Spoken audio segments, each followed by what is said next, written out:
Gubernur Jawa Barat Deddy Mulyadi melakukan inspeksi dadakan ke pabrik air mineral di kawasan Subang. KDM sempat menyidak sejumlah sopir truk yang mengangkut galon-galon. Ia menanyakan surat-surat, beban kendaraan hingga kelayakan kendaraan.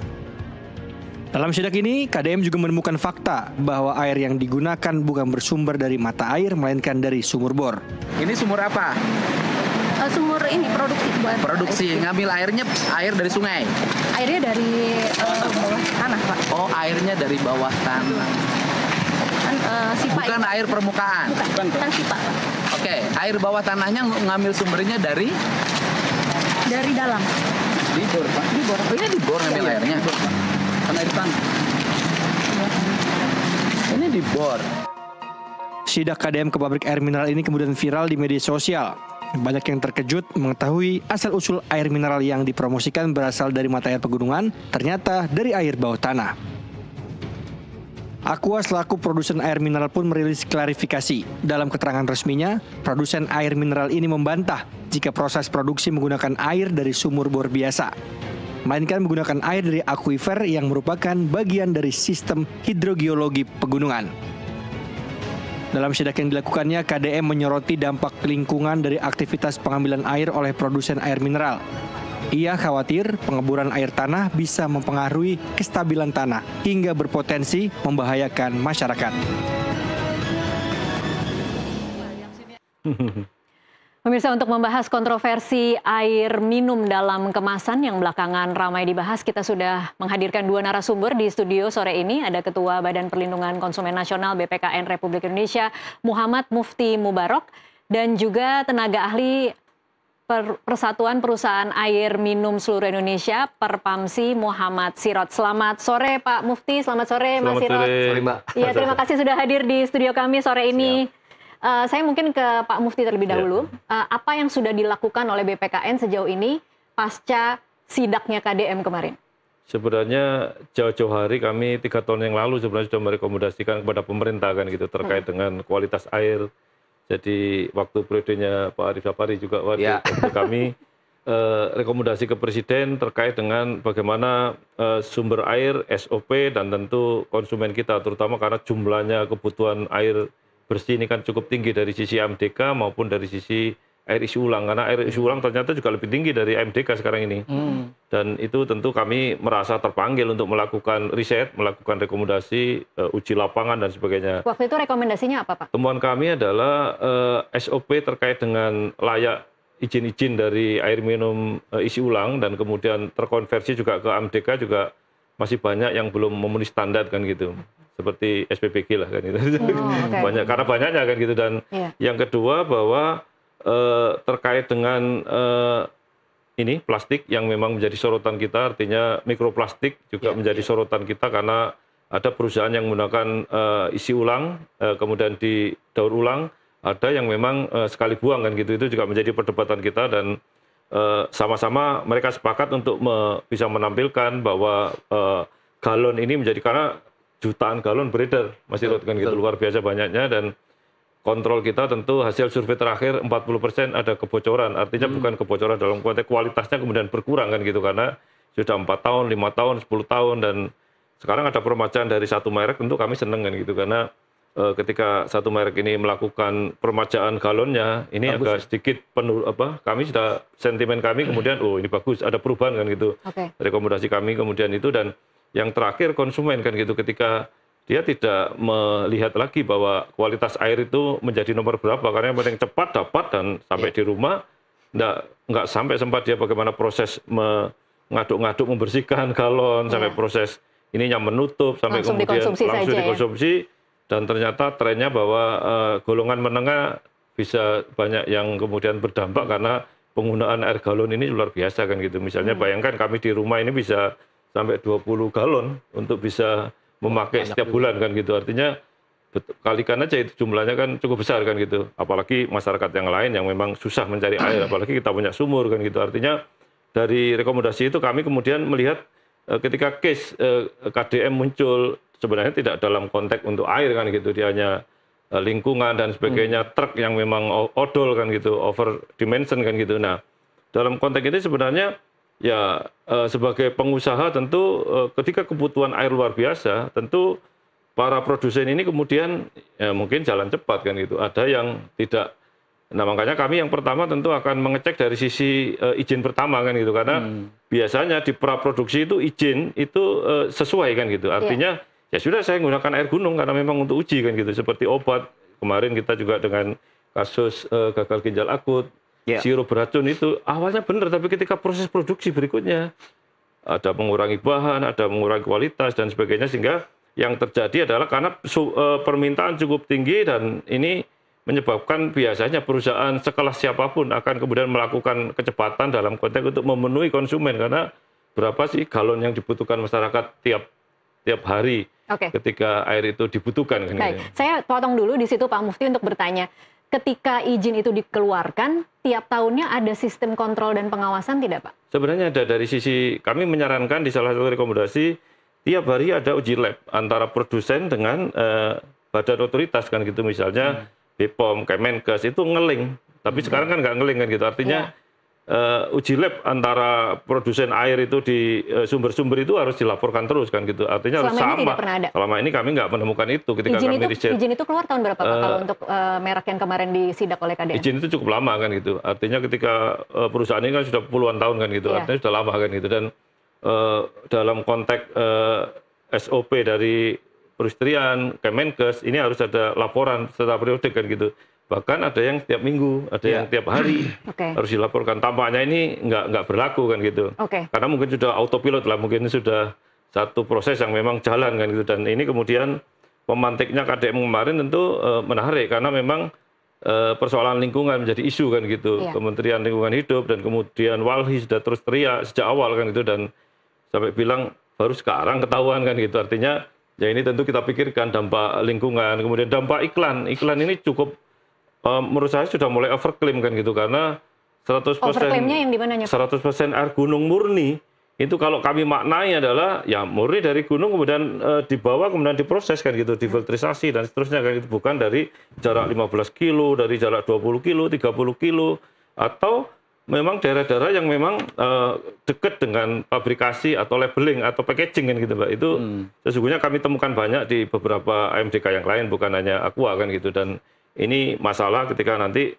kami akan uji forensik iklan ini, apakah kemudian kalimat-kalimat iklan ini kemudian sudah benar kan gitu. Baik. Saya geser dulu ke Mas Sirot. Mas Sirot, tanggapannya terutama juga untuk menanggapi bahwa ada kontrol atau pengawasan tidak sih selama ini terhadap izin yang pertama kali keluar?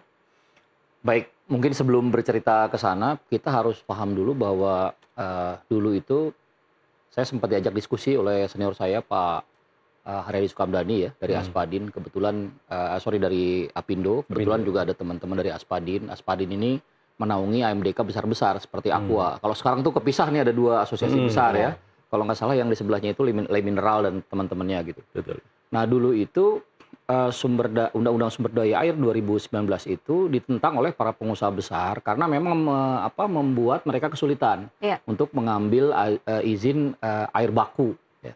Tapi sebelum itu kami menangkap bahwa ada sekitar 17 gunung mau dikuasai oleh perusahaan investasi asing ya. Jadi waktu itu saya mewakili Indonesian Water Association, asosiasi kecil yang kami bangun para pegiat air gitu, lingkungan, untuk mengkritisi itu. Sehingga saya memahami teman-teman dari Aspadin dan Apindo, ya dari satu sisi memang lingkungan, tapi sisi lain juga mereka ini kan kontribusi terhadap pajak, ya kan, mengelola tenaga kerja yang begitu banyak gitu. Sehingga pada waktu itu cukup panjang tuh Mbak, diskusinya. Saya sempat juga dipanggil oleh beberapa fraksi, kalau nggak salah satunya fraksi PKS sama Gerindra ya. Jadi memang sebelum Undang-Undang SDA yang terbaru itu diterbitkan, memang isu itu agak simpang siur tuh. Jadi ini sebenarnya kalau saya boleh simpulkan, kejadian sekarang ini kalau misalnya brand sebesar Aqua saja mengambil air dari air tanah, sebenarnya itu langkah strategis yang sudah kita lindungi secara negara. Karena kalau enggak mereka ngambil langsung dari direct seperti di Cedahu itu kan. Jadi itu justru kurang bagus buat lingkungan. Jadi sebenarnya teman-teman harus melihat ini sebagai sesuatu yang positif gitu. Mas Sirot, mohon maaf kita harus break dulu, nanti akan kita lanjutkan di segmen selanjutnya. Pemirsa tetaplah bersama NTV Prime.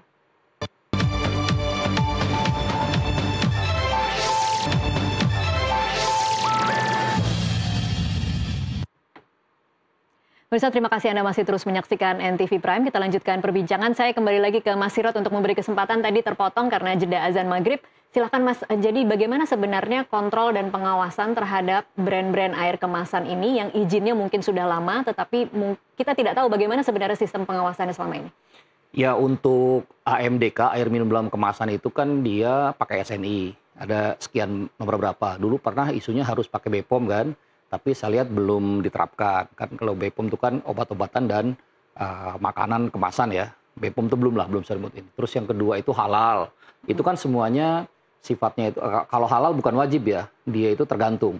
Hanya memang kan ini jadi salah satu penegas ya, brand ini cukup dipercaya gitu ya. Karena kadang-kadang gini, misalnya dia pakai filter yang ada activated carbon ya. Kadang-kadang kan karbon aktif ini juga dari tulang. Nah, kita nggak tahu tulang apa nih gitu. Jadi perlu juga halal. Nah, terus SNI ini kalau nggak salah ada SNI produksi dan juga dia distribusi. Terutama untuk katakanlah kalau dia misalnya cara dia handling di distribusi itu misalnya kejemur matahari gitu ya. Khawatirnya ada perkembangbiakan lumut atau bakteri gitu. Jadi cuma itu aja. Tapi ada banyak sekali elemen yang kemudian harus dipastikan sesuai dengan perizinan begitu ya? Oh iya, itu kan standarnya kalau SNI itu kan nggak sederhana ya. Jenis plastiknya, misalnya harus apa, cara dia filling ke packagingnya gitu ya. Terus misalnya ukuran kemasan gitu ya. Jadi memang itu sudah ketat, sudah bagus dan kita punya standar yang diikuti oleh banyak perusahaan AMDK gitu. Saya kira kalau itu sih sudah tepat ya. Ya masalah yang kemarin oleh KDM ribut itu kan sebenarnya karena sepertinya kita masih terngiang-ngiang oleh brand ya bahwa ini menggunakan air pegunungan. Tapi setahu saya tuh Aqua sudah tidak menggunakan istilah natural spring water. Masih zaman-zaman belum Danone menguasai 100% ya. Kan dulu dia Golden Mississippi kalau nggak salah yang punya. Memang natural spring water jasmine-nya. Kalau sekarang tuh saya lihat air murni atau apa gitu. Jadi nggak ada judgement seperti itu. Terus di videonya itu saya nonton dia kan istilahnya itu dari sumber air pegunungan. Nah, ini kan bahasa iklan ya. Iya. Sumber air pegunungan itu kan belum tentu juga langsung ngambil dari gunung gitu loh, Pak. Betul nggak, Pak? Ya, betul. Jadi di situ bisa debatable lah. Artinya ada hal-hal yang menurut saya bisa kita pahami ya. Cuman memang image di teman-teman mungkin ya secara orang masyarakat umum ya kontennya ke sana. Tapi menurut saya kita harus bersyukur bahwa sekarang ini industri ini sangat dikelola dengan baik oleh pemerintah kita karena kita sudah punya undang-undang sumber daya air. Tinggal satu lagi mungkin ya, karena kami dari Perpamsi ini kita butuh undang-undang air minum nih Mbak. Gitu. Sebenarnya kalau air yang dikemas atau beverage ini kan mahal sebenarnya. Terus ditransportnya kan pakai truk gitu ya. Sebenarnya nggak terlalu bagus sebenarnya. Yang bagus itu ya di negara-negara yang maju itu adalah air itu harusnya ditransport pakai pipa gitu kan, misalnya dipompa. Jadi kayak tap water gitu ya? Ya, tap water. Jadi air itu sudah layak minum. Bukannya harus enak diminum ya, layak minum aja. Dia nggak beracun, dia aman buat tubuh. Orang habis jogging, ketemu air keran tuh dia bisa langsung minum gitu, seperti di negara luar. Nah ini yang sebenarnya jadi challenging buat kita, hanya memang orang Indonesia ini kan kreatif. Jadi selain ada Aspadin ya, terus Persimas atau apa namanya, ada juga teman-teman bikin Abdamindo tuh, bikin depot air minum, air di tangki terus di filter. Ya, ini jadi semacam UKM Pak, gitu kan ya. Mereka standarnya pakai Permenkes dari Kemenkes dan juga mungkin yang sekarang lagi ngetren tuh SLHS Pak. Ya, dari Kemenkes. Jadi tapi ini belum terlalu ramai lah. Jadi pendekatan-pendekatan ala Indonesia seperti ini menurut saya cukup kreatif. Tapi ya kalau boleh pemerintah juga memberikan concern terhadap air perpipaan yang sekarang ini kira-kira 400 PDAM seluruh Indonesia yang dikuasai kota dan kabupaten gitu. Ini yang harus dihandle oleh negara ini gitu, Mbak. Oke. Baik. Ini kalau ke undang-undang air minum, seberapa jauh sebenarnya infrastruktur kita kemudian menginginkan yang ideal seperti itu, Mas Sirot? Ya, sebenarnya undang-undang air minum tinggal regulasi aja duluan kan, seperti SDA. SDA ini payungnya kan cukup bagus untuk swasembada pangan nih. Kan ini swasembada air dengan swasembada pangan gitu ya. Dengan adanya 63 bendungan pada masa 10 tahun Pak Joko Widodo, sekarang kan kita butuh dari bendungan ini dibikin water treatment plant misalnya untuk air minum. Kalau sekarang kan karena kita baru ada undang-undang SDA, kita hanya bisa untuk ngairi pangan aja, untuk rice field gitu ya, untuk sawah untuk kebun gitu. Kita sudah punya nih, airnya sudah banyak nih, ada 63 bendungan yang sukses ya dibangun Pak Basuki itu ya. Menteri PU. Nah, kita cukup bersyukur. Menurut saya next step-nya sekarang bangun undang-undang air minum, di mana kalau nggak salah yang menjadi satgas air itu Pak Menko Infrastruktur tuh, Pak AHY. Jadi saya kira sekarang waktunya menurut saya dibahas ya oleh DPR dan juga para pihak ya, supaya hal yang seperti ini tidak dibiarkan terlalu lama gitu loh. Masa kita minum, kan saya pernah dengar dari Pak Brojonegoro itu ya, Bambang ya, kita nih nggak sadar Pak, jadi kita minum pakai botol semua nih, akhirnya biaya hidup kita tuh tinggi gitu sebenarnya. Kalau kita misalnya bisa ngurangi itu kan cukup bagus pakai air pipaan kan gitu. Termasuk menyelesaikan masalah perplastikan tadi ya, betul. Pak Sampah Mufti. gitu kan gitu. Oke, baik Pak Mufti, ini jadi sebenarnya perdebatan antara ini air gunung atau bukan air gunung sudah selesai atau belum sih Pak? Karena kan KDM kemarin sempat meralat juga, kemudian iya kan ada statement dari KDM yang mengatakan bahwa dia sudah mengakui sumber air utama Aqua benar dari air mata pegunungan, dan itu yang terjadi di dalam sidaknya itu hanya kesimpulan sepihak dari netizen. Komentar Pak Mufti seperti apa? Jadi kita perlu menguji dengan ahli kan gitu. Ini ada ahli forensik linguistik kan gitu, karena perdebatan soal iklan ini masih overclaim menurut kami kan gitu, karena orang kalau minum ya Aqua kan gitu, kalau motor di Sumatera Honda kan gitu. Itu sudah melekat kan gitu. Apa kemudian produk ini apapun bentuknya itu brand tadi Mas Jirot masih melekat bahwa ini air pegunungan. Sampai sekarang saya pun masih mengatakan ini air pegunungan yang memang murni 100% dari pegunungan kan gitu. Artinya mari kita buktikan, mungkin diuji forensik linguistik kan gitu, karena bahasa iklan ini kan susah kemudian dicerna kan gitu. Tapi bahwa di undang-undang kami pasal 4 maupun pasal 10 bahwa informasi yang tidak jujur kemudian menyesatkan ini ada sanksinya kan gitu. Artinya kalau itu kemudian kita perdebatkan, maka masih ada salah-salah untuk kita perdebatkan gitu. Masalah iklan ini kan, karena sebagaimana ketika isu kosmetik itu kita kemudian gelindingkan, dan kemudian sekarang ada peraturan BPOM dan sebagainya, banyak yang ketangkep kan gitu. Artinya ini juga, air ini juga kalau kemudian kita uji forensik secara awal dari proses praproduksi lagi, karena ini kan lama kan gitu. Tadi Pak Jirot menyampaikan ini perlu regulasi yang cukup kuat, undang-undang dan sebagainya. Ya kita dorong ke sana kan gitu. Artinya, tetapi sekarang ini masa kita mau minum harus uji undang-undang dan sebagainya kan. Tentu kita hari-hari harus, ini nggak bisa kita sejam 2 jam nggak minum udah kering kan gitu. Nah artinya apa, bahwa ya kita bersama-sama sekarang ini, saya sedang kemudian besok memanggil Dirut Aqua jam 3 kita panggil kan gitu, dan ingin menyaksikan langsung bagaimana titik-titik itu, bagaimana ini proses. baru pertemuan pertama kali? Pertama kali. Dan jadi kemudian dari BPKN belum pernah datang ke Aqua? Nah setelah itu baru kami turun, karena kami ingin dapat penjelasan resmi kan gitu. Kemudian dari situ kami akan turun lapangan, mungkin dengan beliau juga kita ajak supaya nanti ahli juga tahu bahwa kami ingin membuktikan radius apa yang disebut air gunung, definisi di lapangan itu bagaimana kan gitu. Artinya pengeboran 160 itu apakah sama atau dengan klaim katanya ngebor 2M dan sebagainya. Prakteknya kami ngebor cuma 1,5 juta kan gitu, di rumah-rumah kita itu 1 juta kan gitu. Kalau cuma 60 meter kan 60 juta kan gitu, dengan klaim sebesar itu bagaimana proses bornya dan sebagainya. Dan kemudian sterilisasi dan sebagainya, tentu banyak hal yang bisa kita gali dari kunjungan kita ke lapangan, dan kita akan menyebar di semua titik kan gitu Pak, supaya sampling-sampling tidak hanya miliknya Aqua, tapi miliknya Air Mineral, miliknya merek-merek yang lain, itu baru mau saya tanyakan. Karena ini persoalan yang harus kita jawab bersama. Pemantiknya memang Aqua yang memang brand kan gitu, tetapi yang tidak brand ini kan juga harus pengawasan kita, karena kita minum kadang-kadang kita juga variasi kan, nggak mungkin kita satu brand kepengen ini kok ini kemasannya keren kok, ini kemudian kurang lebih sama lah itu Pak. Dan saya sampai ada kesimpulan sebenarnya air itu sama kok kan, cuman tutupnya aja yang beda kan gitu.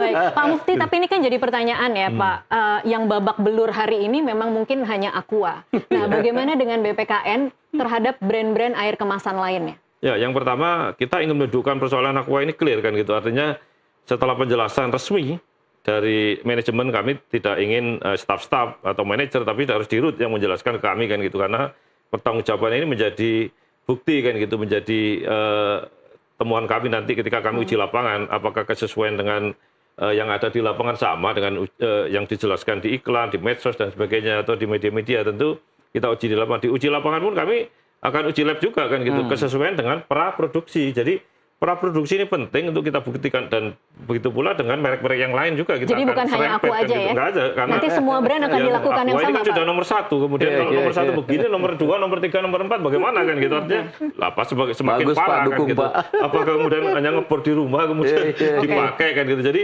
komparasinya cukup ketat karena kami lembaga negara harus hati-hati, kemudian menyusun strategi, riset kami harus jelas dan metodologi kami jelas, dan kemudian hasilnya nanti kami declare ke masyarakat, oh bahwa ini begini ABCD, kami rekom ke presiden kan gitu. Dan tentu bertanggung jawab ke kami ya kita sampaikan ke masyarakat, edukasi bahwa ini loh yang benar, ini loh yang ini yang nggak apa-apa, kita fair kan gitu. Oke, baik. Yang disidak satu brand, tapi kemudian mungkin yang deg-degan hari ini akan ada banyak brand ya, Mas Sirot. Tapi saya mesti bertanya, ini secara ekonomi, Mas Sirot, dampak dari sidak seorang gubernur ke satu perusahaan yang kemudian menimbulkan kontroversi yang sangat besar dan membuka ruang-ruang diskusi yang lebih besar lagi tentang dampak lingkungan, juga dampak plastik, sampah plastik, dan berbagai macam aspek dari pengemasan air mineral ini, seperti apa terhadap perusahaan-perusahaan lain? Ya, ini kan barokahnya KDM nih. Beliau punya soft power yang cukup bagus ya. Artinya dengan cara beliau berkomunikasi dengan teman-teman di Danone ya, di satu titik itu menjadikan kita mencermati ini lebih gitu ya, Mbak. Jadi saya kira kalau brand-brand besar itu mereka kan sangat mengikuti regulasi ya. Jadi mereka akan tenang saja menurut saya. Jadi nggak ada yang dilanggar kok gitu. Justru kan saya jelaskan tadi, gara-gara undang-undang SDA itu ya justru mereka ngambil justru dari aquifer yang dari tanah itu. Karena dulu mereka bisa ngambil direct. Sekarang ini kan benar-benar bumi air itu dikuasai negara tuh. Dan itu kalaupun beli, mereka belinya harus ke lembaga-lembaga negara. Misalnya PDAM, contoh PDAM Cirebon nih, dia punya Gunung Ciremai. Itu sebelahnya aja Kuningan beli dari dia tuh airnya, gitu ya. Malang misalnya dari gunung juga gitu ya. Nah sekarang harus ke PDAM, atau misalnya kalau dari Bendungan ya ke PJT 1, PJT 2 misalnya, atau Balai Besar Wilayah Sungai di PU gitu. Jadi ini semua harus negara yang kuasai gitu loh. Dan itu ada tarifnya. Misalnya kalau ngambil dari tanah itu Pak, sekarang ke ISDM kan, ke Badan Geologi, dan itu izinnya segala macam itu dihitung karena nilai lingkungannya harus dihitung. Jadi ini bisnis yang regulasinya nggak main-main sebenarnya. Secara gitu. regulasi sebenarnya ketat. Betul. Jadi saya Jadi apa yang terjadi kemudian kalau nih ya Mas Sirot, mungkin kalau dari mata publik awam kan akan melihat ini ada yang kurang dibayar atau bagaimana sebenarnya? Ya saya agak sekilas nonton kan Pak Gubernur Jabar ini kan sangat concern dengan lingkungan ya. Mungkin beliau melihat kok Aqua atau Danone kok ngambil air begitu banyak ya, untungnya udah banyak. Kenapa sih lingkungannya nggak ditanami misalnya? Saya melihat ada concern itu sebenarnya. Jadi menurut saya ini dengan pendekatan sosial ya, menurut saya itu akan beres kok itu. Cuman memang kan ini udah kadung viral nih. Jadi kalau ini ya teman-teman di korporasi tentu paham lah ya Pak, public relation kayak gimana gitu. Kalau dengan orang yang berkuasa seperti ini ya harusnya Aqua harus lebih cepat harusnya nih daripada sekarang ya. Tapi sekarang ya sudah. rasanya kalau Mas Sirot masih kurang cepat nih berarti. Ya tapi kan kita ngambil barokahnya aja kan, gara-gara ini saya juga jadi datang ke Nusantara udah ngobrol dengan Bapak nih ya dari sini. Jadi ini kan kita juga bisa jadikan ini sebagai lahan untuk mencerdaskan publik, untuk berbagi informasi dan juga untuk memberikan saran ke pemerintah. Mungkin ini waktunya sekarang nih gara-gara KDM bergerak gitu. Iya. Bagus juga. Oke. Tapi selain, kalau tadi kan Mas Sirot hanya bicara soal undang-undang ya, apalagi sebenarnya, terutama pasca setelah kejadian ini ya, kan pasti kan ada yang kemudian tercederai dan kemudian secara image brand yang kemudian akan membuat juga berbagai perusahaan-perusahaan air kemasan kemudian menjadi agak was-was tidak dengan apa yang terjadi dan apa yang melukai brandnya saat ini.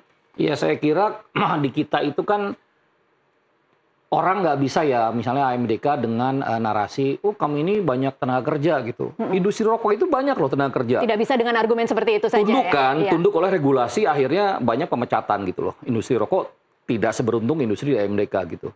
Dan AMDK ini kita harus sadari bahwa ketika air yang menjadi hajat hidup orang banyak dan itu masalah basic ya, digunakan menjadi industri beverage, itu jadi problem Mbak gitu. Harusnya pemerintah itu intervensi ya, masuk mengelola air ini menjadi kebutuhan yang mendasar, dibikin semurah mungkin. Banyak contoh lah, Malaysia yang paling dekat. Misalnya di Denmark misalnya, itu juga sama negara kepulauan dia.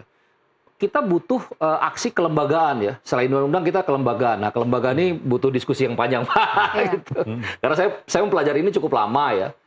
Dan saya kira sekarang ya dengan adanya systemic approach yang dilakukan oleh Pak Presiden ya lewat BP BUMN dan Danantara, saya kira Indonesia sangat mungkin sekali melakukan aksi besar ya untuk membuat menyelesaikan permasalahan air ini tidak sektoral kedaerahan sebenarnya. Tapi saya nggak mau bicara langsung nih, khawatir senior-senior saya nanti ngambek di atas nih.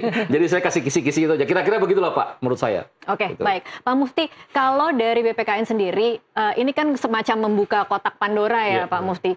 Pembenahan apa yang diharapkan dari BPKN, terutama untuk paling tidak kita bicara Aqua lah saat ini?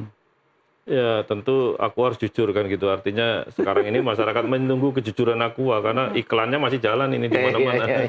Yang kedua bahwa sumber itu penjelasannya memang ilmiah bisa, tetapi kan kita masih curiga ini sumbernya banyak, bukan hanya di situ kan gitu, bukan di KDM saja, tetapi sumbernya di seluruh provinsi ada kan gitu. Dan kemudian tentu kita juga ingin melihat data-data masa lalu kan gitu, ketika mereka mengajukan, dan tadi kemudian ini kan ada 5 undang-undang yang harus bicara di sini kan gitu, undang-undang perindustrian, undang-undang perlindungan konsumen, undang-undang tentang banyak hal lah terkait dengan ini, undang-undang monopoli juga kita masukkan kan gitu. Jadi kita bisa bertanya dengan 5 undang-undang kan gitu terkait dengan semua aspek ini. Nah tentu pembenahan yang pertama ya ini kita selesaikan dulu kan gitu. Dalam konteks itu saya senang Pak Dirut kemarin WA hadir, kemudian kita minta klarifikasi, minta penjelasan ilmiah maupun non ilmiah, apapun lah kita jebrek semua kan gitu, sehingga kita tahu gambarannya kan gitu. Dan yang kedua, kita uji di lapangan, dan kemudian nanti beberapa lembaga negara kita hadirkan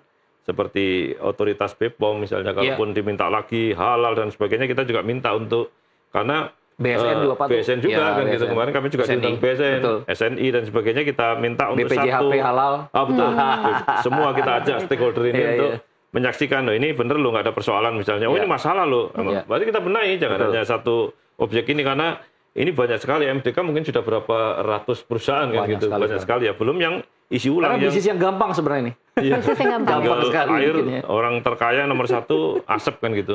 Pabrik rokok pasti. Yang kedua pabrik air kan gitu. Tinggal memindahkan barang dari modalnya hanya air aja kan sebenarnya gratis dalam tanda kutip, meskipun bayar pajak. Tapi ini kan kemudian menarik karena memang kebutuhan masyarakat kota, masyarakat desa sudah, apalagi sekarang udah dikit-dikit sudah air kemasan kan gitu. Dan tentu ya tadi jauh-jauh hari kami sudah mengingatkan kan gitu, artinya kita akan menyampaikan rekomendasi kami lagi untuk ke presiden kan gitu, bisa di undang-undang bagaimana, kemudian stakeholder kita ini bagaimana, jangan nggak kompak kan gitu, halal, SNI, perindustrian, kemudian BPOM, dan kita semua termasuk untuk bersama-sama menyelesaikan kasus ini, dan kemudian kita bawa menjadi undang-undang, menjadi yang lebih bagus lah, misalnya Permen Dagri, Permen perindustrian dan sebagainya.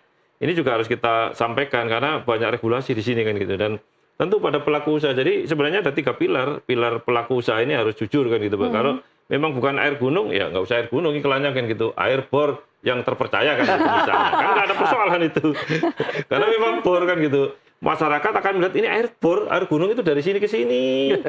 Ini dari sini ke sini kan gitu. Saya mengutip ada, ini tidak tahu ya mungkin apakah ini bias atau tidak, tapi ada guru besar teknologi geologi UGM yang menyebutkan bahwa air tanah itu bisa disebut sebagai air pegunungan jika memang diambilnya dari wilayah pegunungan. Jadi tidak harus dari lokasi puncak. Tidak harus lokasi puncak. Kalau menanggapi seperti itu bagaimana Pak Mufti? Ya jadi kalau bicara itu kan debatable, artinya dari sisi sains oke kan gitu. Tapi dari sisi persepsi ini kan bicara persepsi masyarakat. Perlindungan konsumen kan. Kami selalu melihat dari kacamata konsumen, bukan berarti artinya yang harus dibenahi adalah pengertian atau persepsi dari masyarakat lagi begitu. Sekuatnya ahli atau perusahaan itu menjelaskan, tetapi kalau masyarakat resisten, ya tentu tidak bisa terima kan gitu, karena pendekatannya mereka sudah kadung tadi bahwa ini terpaku bahwa ini air gunung, bahwa kemudian bor-boran meskipun ahli mengatakan ini air gunung, saya juga punya bor kan gitu, mereka mengatakan semua saya juga ngebor dari rumah, berarti ini bisa lah, di sebelah saya juga gunung. Apa kemudian ini salah kan gitu? Artinya kemudian orang-orang Bogor mengatakan saya air gunung semua ini, orang di gunung-gunung mengatakan saya juga air gunung semua.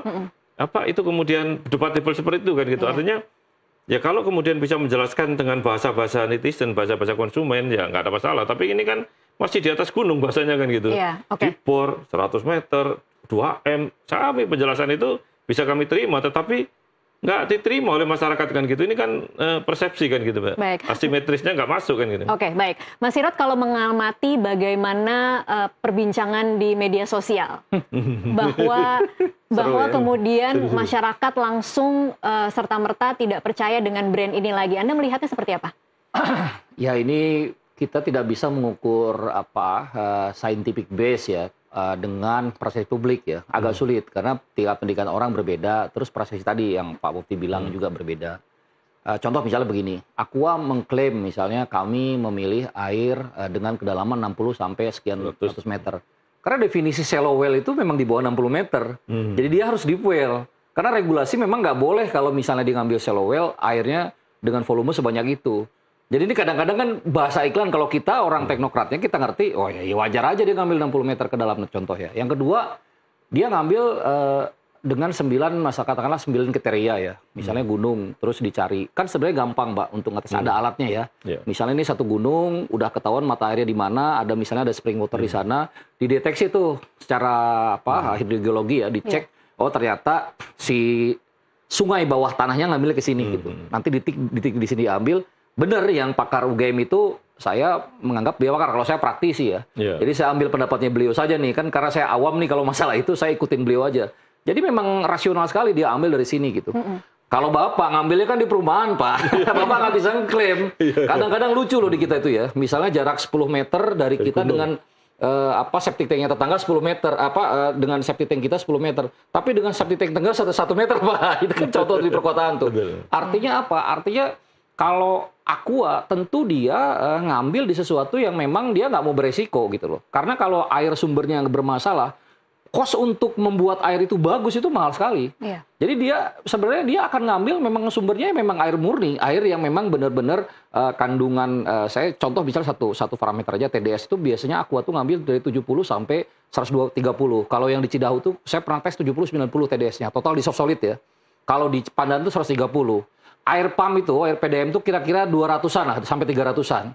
Standarnya air yang bisa kita minum itu di bawah 500. Kalau WH di bawah 1000 gitu. Itu contoh. Kalau air agak salty, seperti air zam-zam itu sekitar 600. Kalau kita wudhu itu di daerah Jakarta Barat, agak nempel, karena dia ada salty, ada garamnya dikit, itu sekitar 600.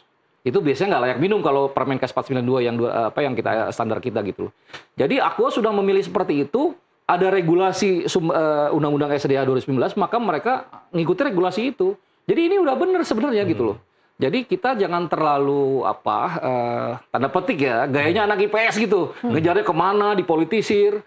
Ini sudah sesuai dengan undang-undang dan sekarang ini gara-gara barokahnya 2019 ini, Undang-Undang 2019 SDA ini, sekarang pemain AMDK yang kelasnya ya nasional seperti Le Mineral juga bisa menyaingi Aqua gitu loh. Itu bagus. Dulu kan Aqua bener-bener nguasain banget ya dari Danone. Dan Aqua itu begitu dibeli Danone, kalau nggak salah dia sampai go private, Pak. Dia nggak kuat tuh pakai jadi perusahaan publik. Karena mungkin isunya macam-macam bisa kemana-mana tuh. Ya kan, karena kalau di luar negeri itu udah nggak tekanan buat AMDK tuh berat banget, Mbak. Di kita aja dulu. Tapi kan gara-gara Undang-Undang SDA sekarang kan lebih ke regulasi gitu. Jadi kita udah on the track secara kenegaraan, tinggal step berikutnya aja. Saya sih tetap fokus, Pak, undang-undang air minum. Undang-undang air minum. Oke, baik, kita break dulu, nanti akan kita lanjutkan di segmen terakhir. Pemirsa tetaplah bersama NTV Prime.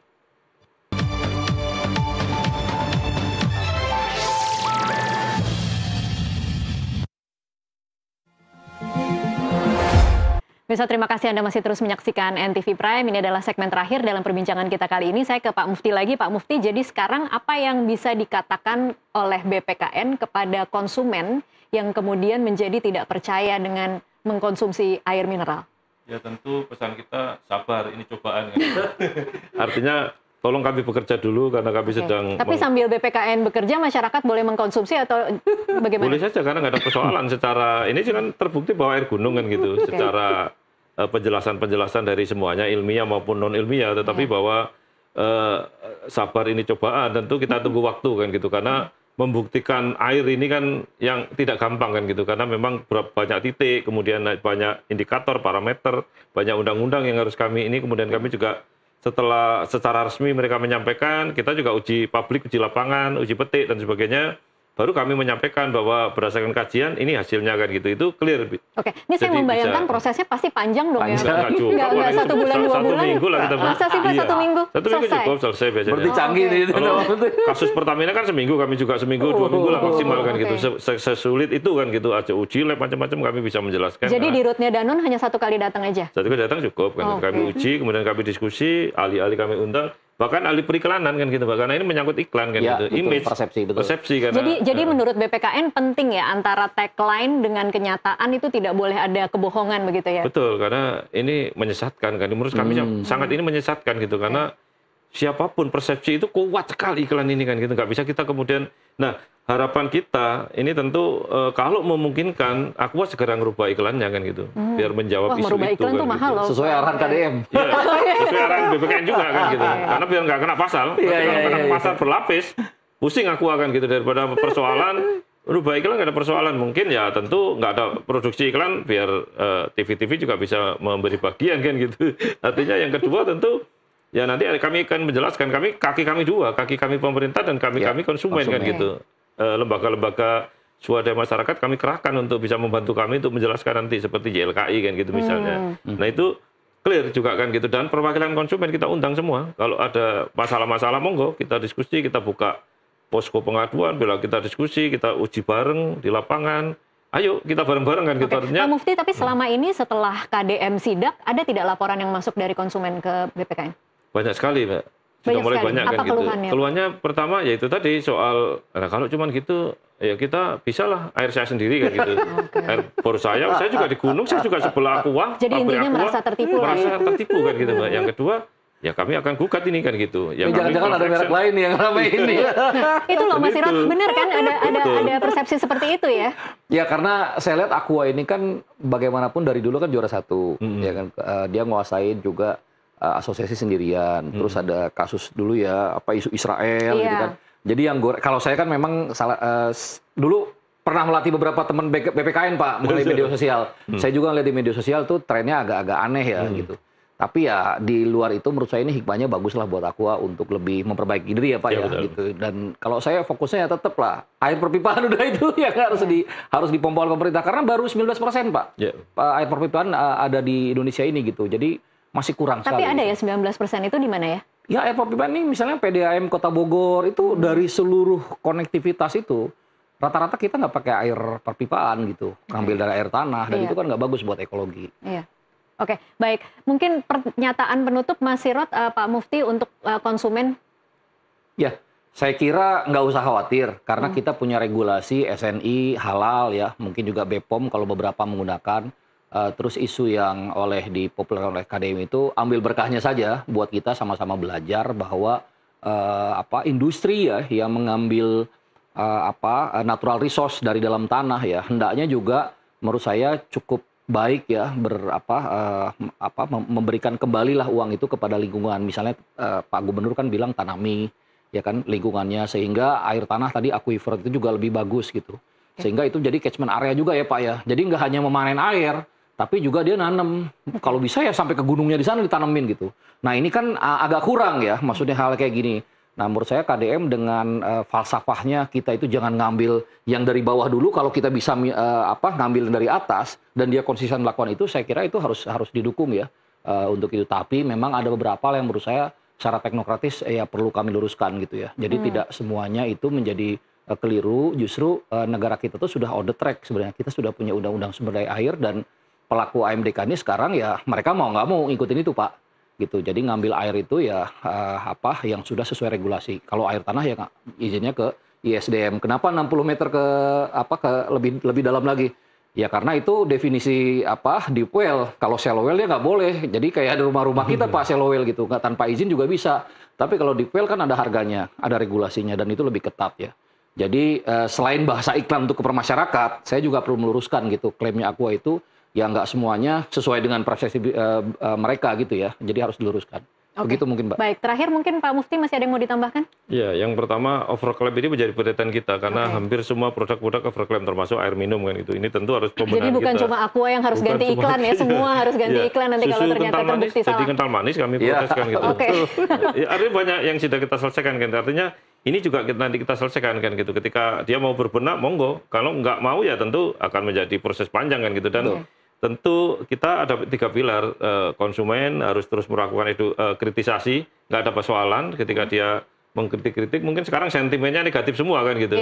Tapi nanti kalau kemudian ada penjelasan dari negara, ada penjelasan dari pelaku usaha dan penjelasan dari komunitas-komunitas konsumen sendiri, tentu ada clear lah persoalan ini kan gitu. Karena selama ini masih percaya kita dengan air kemasan kan gitu. Kita tidak berubah, kemudian kita minum air sendiri masih belum berani kan gitu. Dan ini masih bagus kalau kemudian kita dorong, dan kata kuncinya adalah para pihak kita semua harus sepakat bahwa ini menjadi momentum untuk kita berbenah diri kan gitu. Karena ketika booming air minum kemasan ini ya tentu harus kita jawab dengan kualitas kan gitu. Dengan iklan yang benar, jangan sampai menyesatkan. Kalau kemudian menyesatkan, protes akan berlanjut dan bisa nanti peradilan, class action kalau semua masyarakat protes, kami yang kewalahan kan gitu. Itu barangkali catatan kita. Baik, terima kasih Pak Mufti Masirot untuk waktunya bersama kami di NTV Prime. Pemirsa tetaplah bersama NTV Prime, kami akan kembali usai jeda. Terima kasih Pak.